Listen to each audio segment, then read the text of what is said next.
What's up, guys? It's another beautiful morning on the Ranching and Racing YouTube channel. Just want to welcome y'all this morning.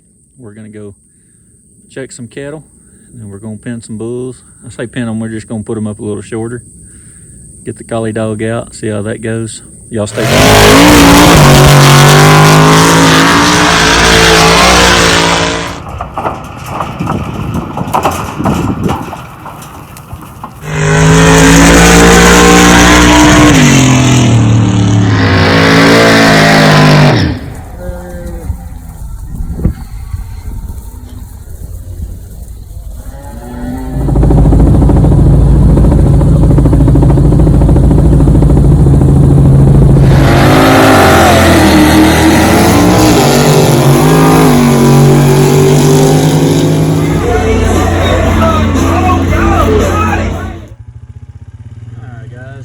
pulled up in the cattle. We're on a pretty tight grazing rotation as far as moving. These cattle were moved in this paddock yesterday evening about 5 o'clock probably. Move out of here this evening to the next paddock right over there, and then tomorrow morning they'll move to the alien egg brush where we just rode through. So when I come in these cattle, I'm looking for sickness, cows, calves that don't feel good. Looking for any physical ailments, limping, major cuts. The cuts and stuff like that are pretty uncommon, knock on wood, because especially when they're out here on top of the hill in the open. Now coming out of the brush, yeah, they're gonna have some scrapes and cuts, and we've never had anything bad enough that we had to catch one and sew her up or anything. Knock on wood.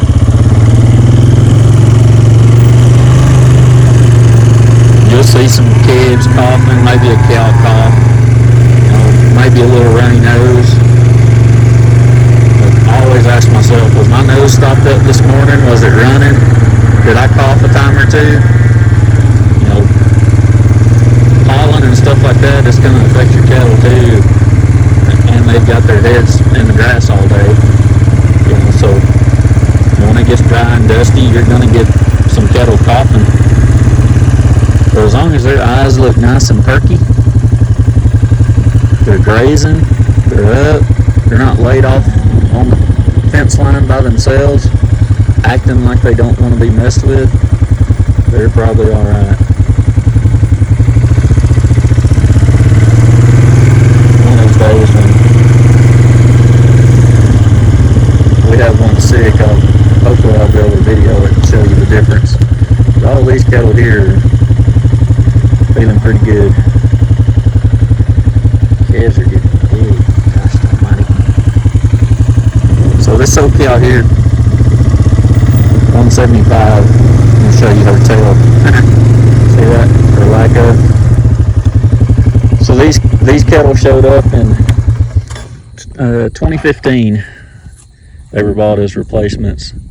There was 88 3-in-1s, which were cows with a calf that was bred back, bought, and then there were 117 open heifers that showed up in 2015. 175, she was a 3-in-1. Anywho, all those cattle had tails when they showed up. A few months after they got here, came in on a Saturday morning, and I found that cow down there in the brush, and she was nervous. I mean nervous, wouldn't stop walking, just wouldn't quit moving. And when she turned around and started walking off from me, I noticed her tail was bobbed and it's broken. But what are you doing, Red? But anywho,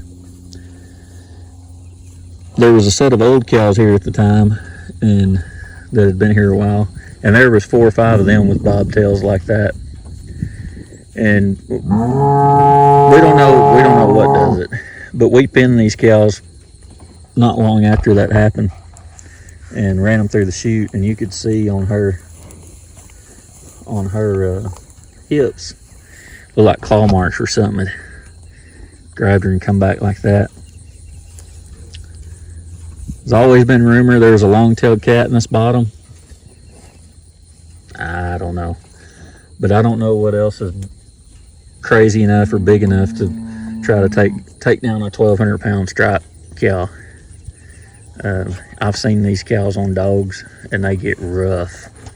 These cattle will get plumb rough. And what you want, Mama? So I'm not sure. And then we've got a black cow in here now that all the old cows are gone. Well, except for one that doesn't belong to us. She just showed up one day, and nobody ever claimed her. But anywho, we got a black cow now that's missing part of her tail. So I don't know. I don't know what did it. It's kind of a mystery. I hope I never really see what does it.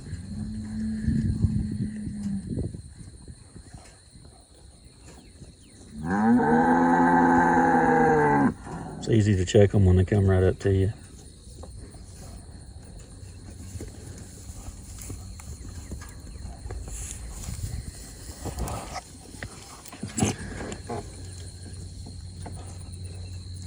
I don't think this cow's ever been this gentle. She must like the camera. That black cow right there, number 9. She's a gentle son of a gun. When you need these cows to go somewhere, you just show her the hole and she'll go.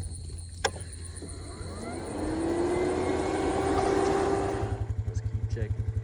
The cattle are kind of spread out.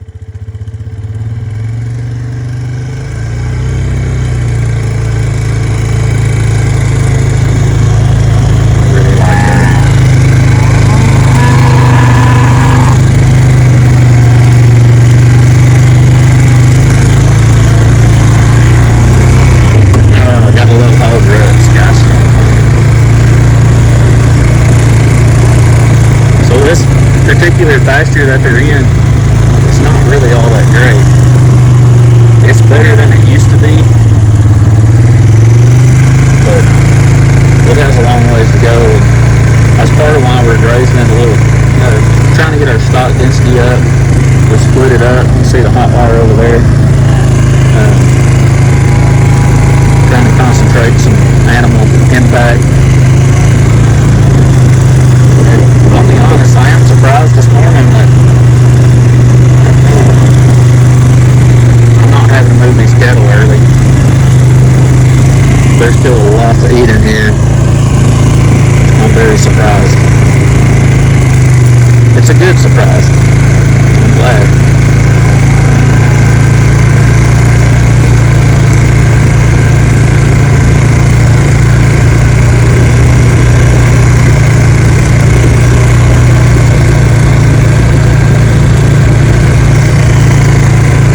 Unnerving when the animal you're close to is bigger than you and the four-wheeler that you're sitting on. I feel a lot more comfortable on the horse.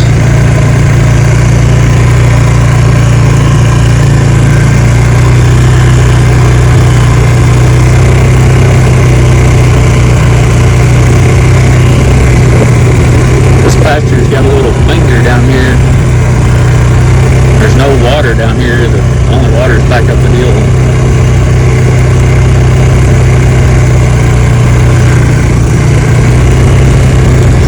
There's some cows down here around this finger.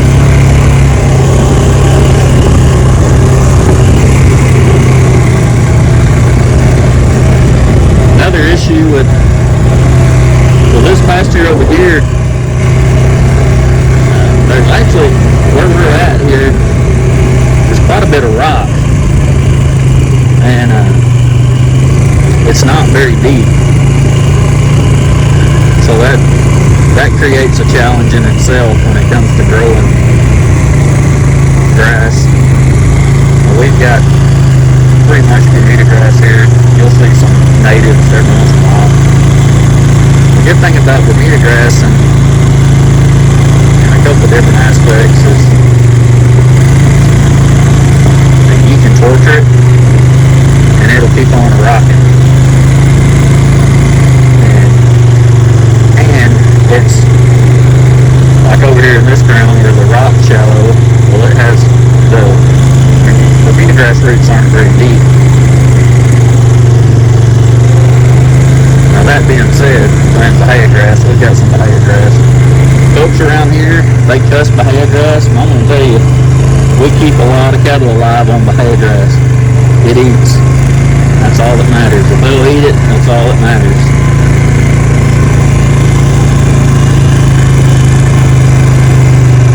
Well, some of the drawbacks to Bermuda grass in our situation, so we're trying not to. We want to buy as little hay as possible. We want to hay as little as possible for the winter. One of the drawbacks to Bermuda grass is that it has a shallow root system. When you're trying to build soil and get some root depth, Bermuda grass is not your friend.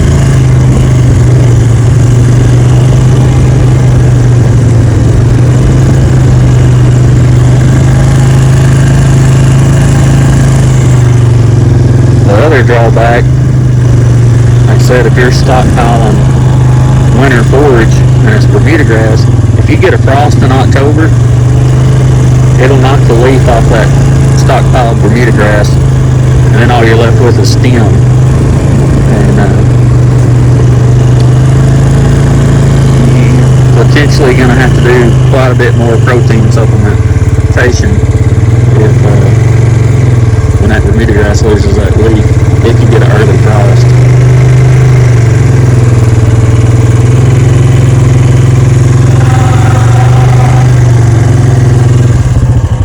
So that is a drawback to Bermuda grass, but you can flat torture that stuff and it keeps on rocking. And it responds well to, I haven't seen any grasses or forbs out here that do not respond well to managed grazing, planned grazing. It is amazing the difference you'll see just the first season of implementing planned grazing, rotational grazing, regenerative grazing practices.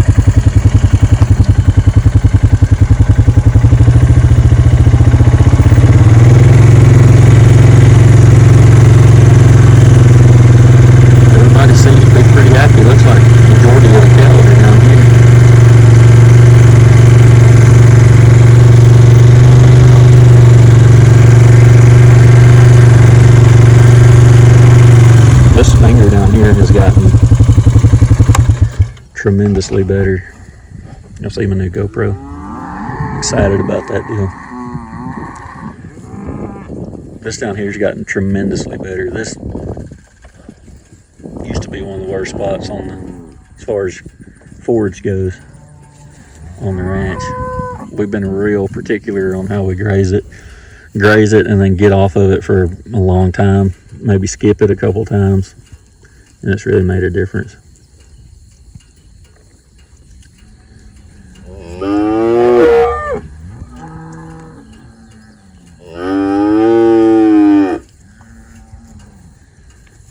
Let your mama up there bawling like a fool.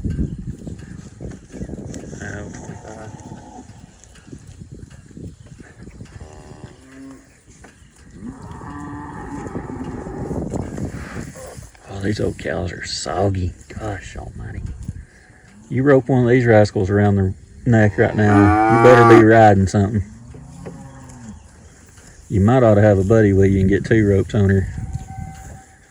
There's not a cow out here that don't outweigh either one of my horses.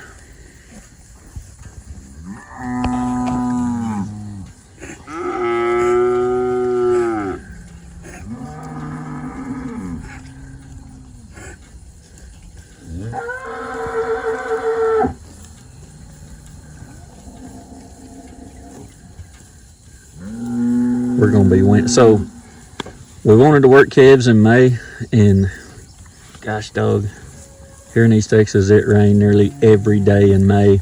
And when our cattle got around to the pens and we had it scheduled to work them, shoot, them pens they look like a lake. And you run 174 cows plus calves through a set of pens like that, especially over there and where they're at, they'll be on their bellies here in a minute. It'll be so boggy and deep. So we didn't work them. So all of our bull calves are still bull calves. Nobody's been castrated. Don't really like doing that. See how that bull calf's checking that heifer? If you have a heifer that comes in early for some reason, there's potential she's going to be bred. But it is what it is. That red bull calf right there. He tried to chew my shirt sleeve off yesterday. I was sitting here looking, and here he comes. I mean, nearly chewed it off.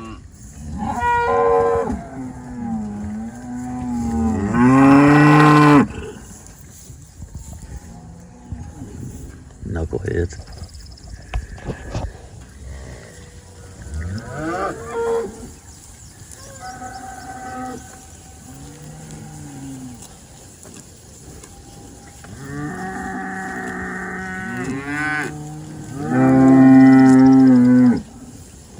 We're gonna wean.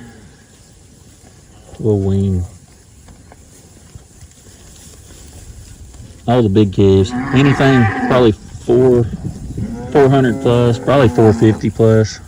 We're gonna wean them here at the beginning of July, about the 12th, right through there. We'll wean them and get them ready for a sale in September, a pre-con sale. It really sucks that we didn't get to work our calves because now we've got bull calves that need to be castrated, and they're big and it's hot. So what we're gonna do is we'll ban these bull calves and split their sacks when we work them.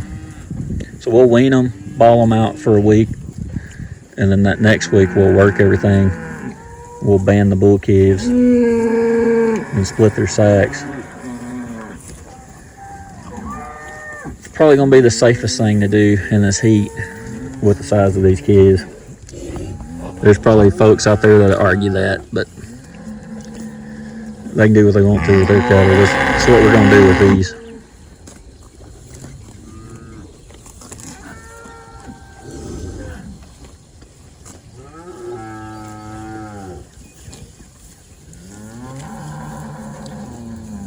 Today's the 29th.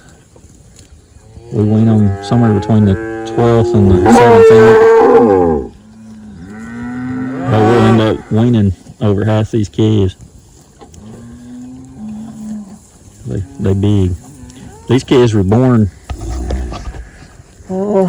end of January, so they should be big right now. They were raised on good ryegrass, and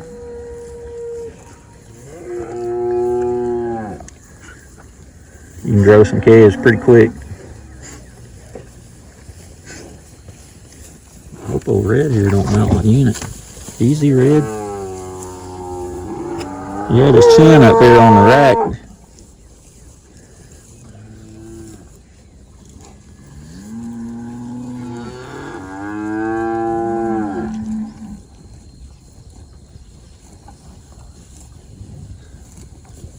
Last year's calves, we retained all of them because of the crazy 2020 market. We just retained all our calves. We had another location we could go with them and put them on grass. So we weaned them and kept them. And these calves are already gentle, but by the time we sold them, they were pest. I mean, they were almost too gentle.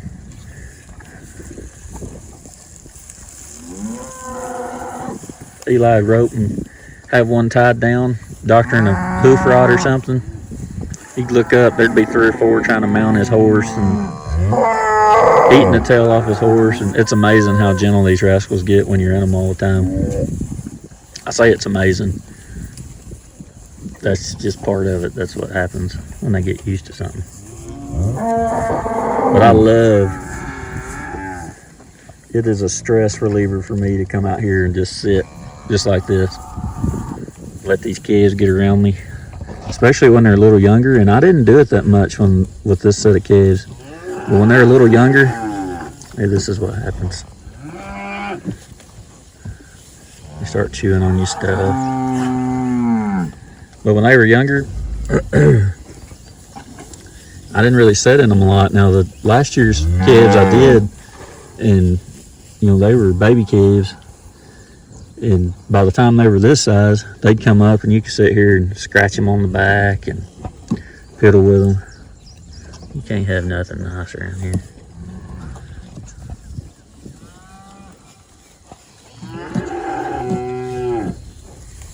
A big old striped heifer.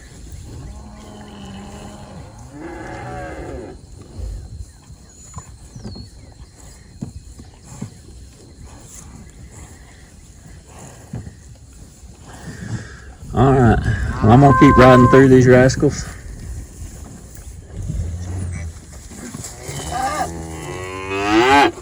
See a red trying to mount him one. Not good. I'm going to keep riding through these rascals. And pretty sure everybody's alright. I'm going to ride the tree line over there.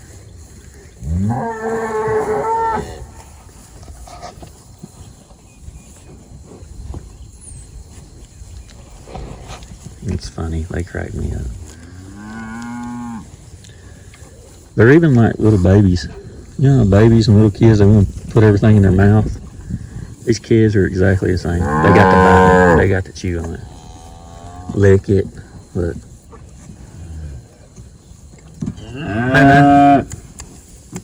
Hey man. It's a brand new unit. I know it don't look it, but it is.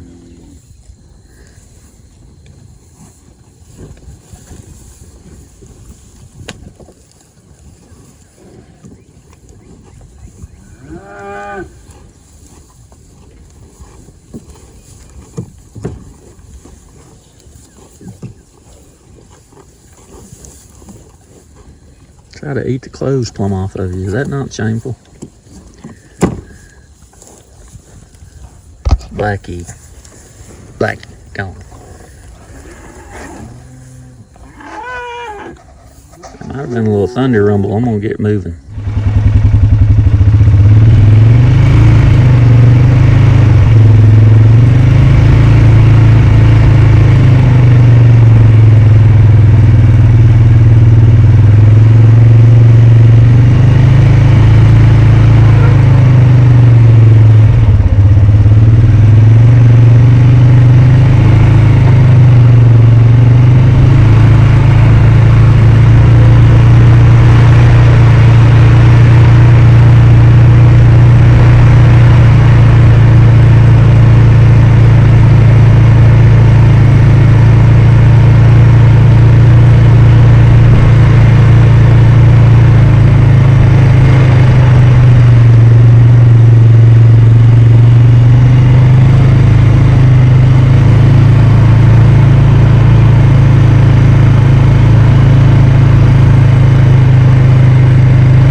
collie dog and go put some bulls up. We're going to be testing them Thursday, so I'm just getting them up short. I got a trap that needs to be grazed over there.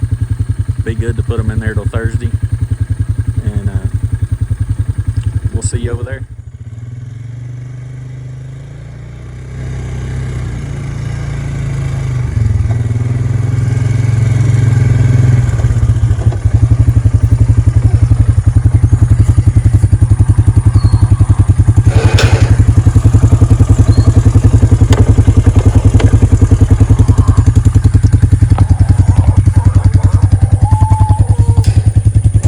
Jay, gotta close these kennels up when we get done, because after we get the dog out, because our green chickens eat all the dog food if there's any left. Down. Alright, we're gonna head this pulled in the pasture where the bulls are. My dog's trying to outthink me. Just like that right there. Jay, down.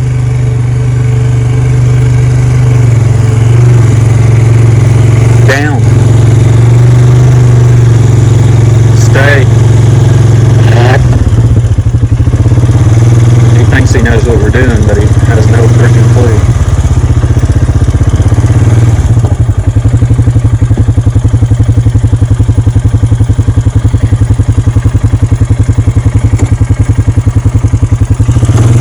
Down. Y'all might hear me cuss a dog in a minute. I'm gonna try not to. The bulls think they're getting fed, and Jay thinks I don't know what the hell he's thinking. He's just thinking, get around, stop. Let me get this hooked up, and then we'll get started.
Away.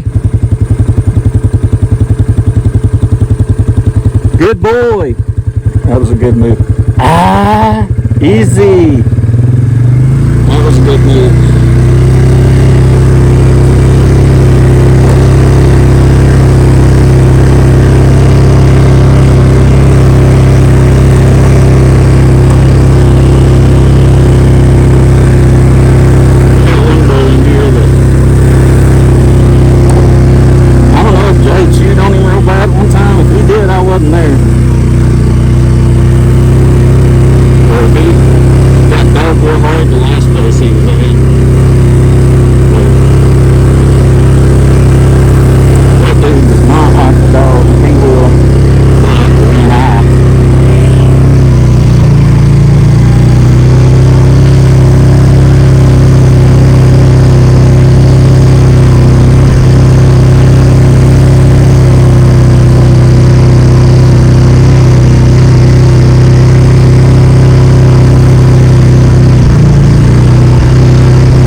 Helps when you're dragging a feed trough.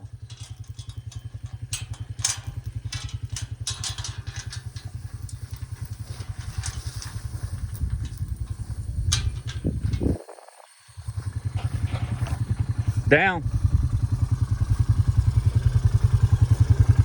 53. Hey. He wants to be rude.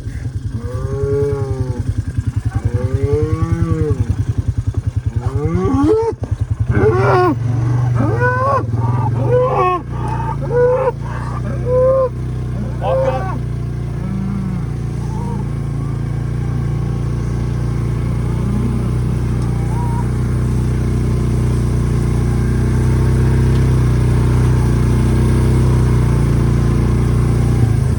Jay, come by.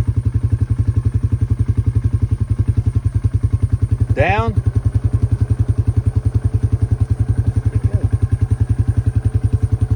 Come by.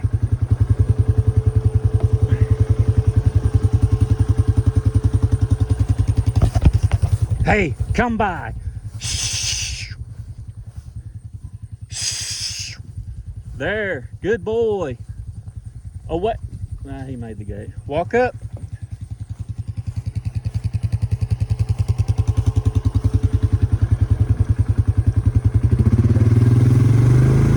Shh.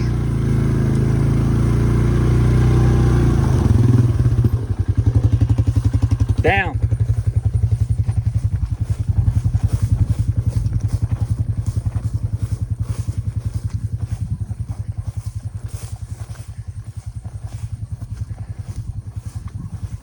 Down.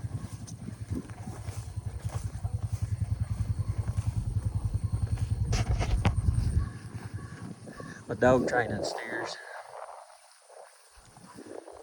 They might be a little stronger than what the current dogs I have are ready for. When I say ready for, I don't know that they'll ever be strong enough for cattle. Even Jay does all right in this scenario. These bulls are trained. I mean, they came with the feed trough. They know when the dog gets behind them to stay on me. If one was to fight him, Jay'd probably let him go. But he's all I have as far as dog power.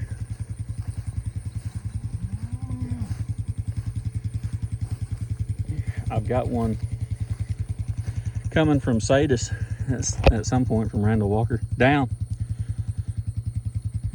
And I know that dog will be the kind. He's gonna get him on up here. Same deal. He's gotten used to, and I had some Jersey heifers I was using to train him on, and away. And you know, they got so gentle. Shh, away. There. Stand. Stand. Come by. He really likes it when they move, but he doesn't like to make them move. Down.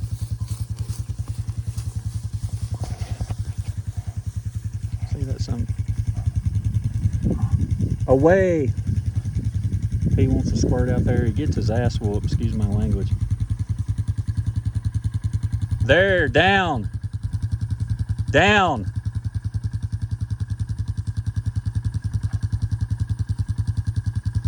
I can't see. Anywho. Well, we got them where we wanted them. We're going to leave them right here in this trap till Thursday morning. Then we're going to take down. Then we're going to take them and get them tested. I'll video that for you. If y'all have never seen bulls get tested, it's pretty interesting. We'll catch y'all on that video. See you next time.